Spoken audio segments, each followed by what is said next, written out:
I want to share a story with you. It's about a girl named Maya and how one pretty ordinary day turned into something special. A day she learned to see herself in a whole new, wonderful light. So, our story starts in the morning. Maya's getting ready for school, and she's standing there in front of the mirror.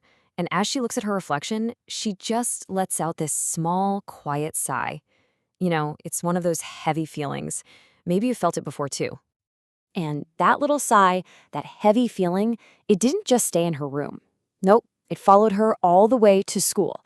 It felt like she was carrying it right there in her backpack, tucked in between her lunch and her notebooks.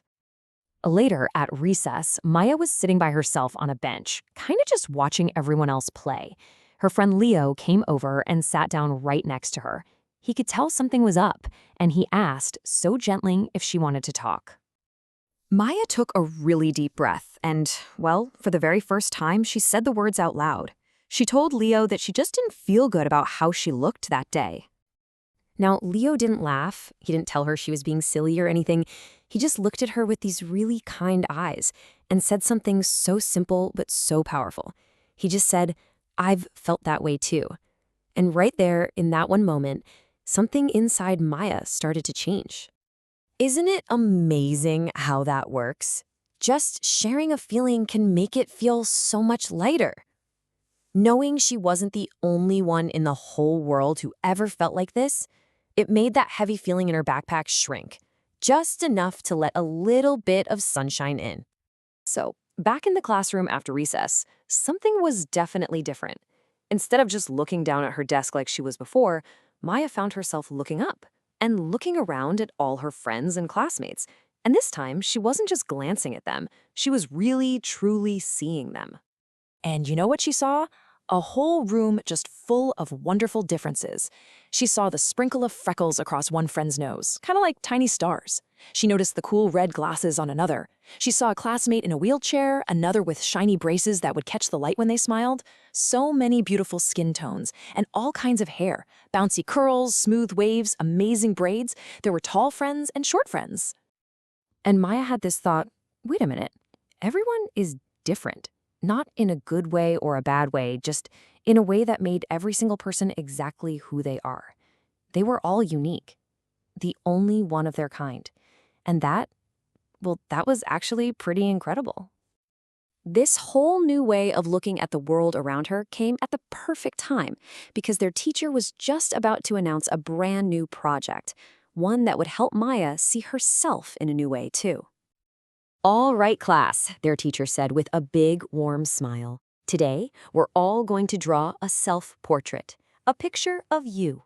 Oh, Maya's stomach did a little flip-flop. A picture of her? She just stared at that big, blank piece of paper, her crayon just kind of hovering over it. She thought, how? How do I even draw me? What parts do I put in? What if it's not right? And right then, Leo, who was sitting next to her, leaned in and whispered the most perfect thing. He didn't tell her what to draw. He just said, "Just draw you." That's the best version. And with just that little bit of encouragement, Maya put her crayon to the paper. She started to draw the shape of her hair and her eyes, and then she even drew the little dimple that only shows up when she has a really, really big smile.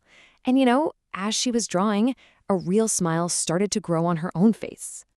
When they were all finished, the teacher had them share their portraits. The first kids stood up, holding their drawing so proudly. "These are my curls," they said with a huge grin. "They're a little wild sometimes, but they're fine." Another classmate went next, pointing to their picture. "My glasses," she explained. "They help me read all my favorite stories. I love them because they help me explore whole new worlds." Then another friend shared his. He pointed right to the bright blue wheels he drew.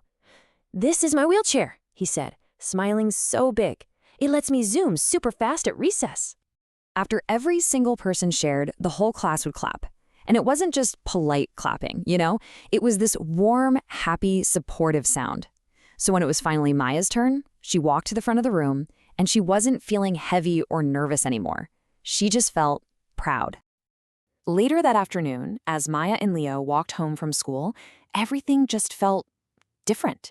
The air felt a little softer, the world looked a little brighter. That heavy feeling from her backpack, It was completely gone. And instead, there was just this quiet, comfortable peace. As they were walking, she looked over at Leo and she said, almost in a whisper, maybe I don't have to look like anyone else. Leo smiled back at her, this big, easy smile that totally reached his eyes. Nope, he said. You just have to be you. And Maya knew, deep down in her heart, that he was 100% right. It's such a simple idea, isn't it?